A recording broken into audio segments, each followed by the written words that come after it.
Sean Diddy Combs will now have to wait just a little bit longer to find out if he's going to be granted bail after another court appearance on Friday wrapped up without a decision. NBC's Chloe Melas was in the courtroom. Chloe, it sounds like it got heated.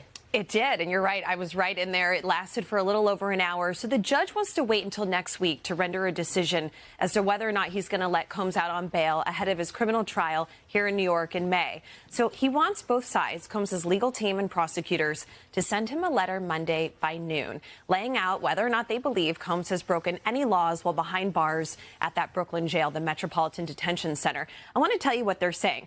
Prosecutors spent a long time saying that Combs is obstructing justice, and I know, Laura, we've talked a lot about this, from behind bars. They say that he's taking part in these three-way phone calls, which is against the rules there at the jail, and that he's been using other inmates' phone access codes, which is a big no-no. They also say that he has been part of this orchestrating this PR campaign with his family and his team while behind bars, and they point to an Instagram post that you see on the screen. That was earlier this month for his 55th birthday, and you can actually hear him on the phone talking to his family, and they're saying that he's trying to taint potential jurors and prospective jurors for the trial this spring.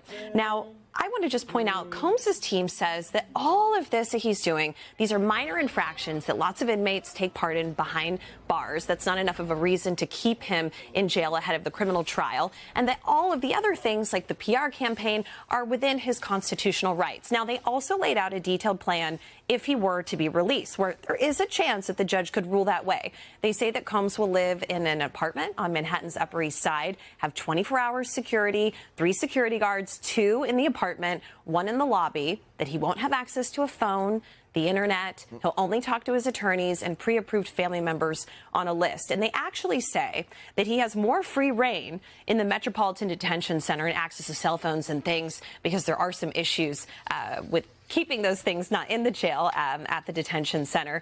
But it seems like the judge is really taking this seriously, the fact that he wants to wait a few days. He asked a lot of questions to both sides, and it's really unclear which way this is going to go. All right, well, we should find out soon. Yeah, a lot of folks paying a lot of attention. It's obviously one of the most high-profile inmates in the country right now. Appreciate it, Chloe. Thanks for following it, Chloe.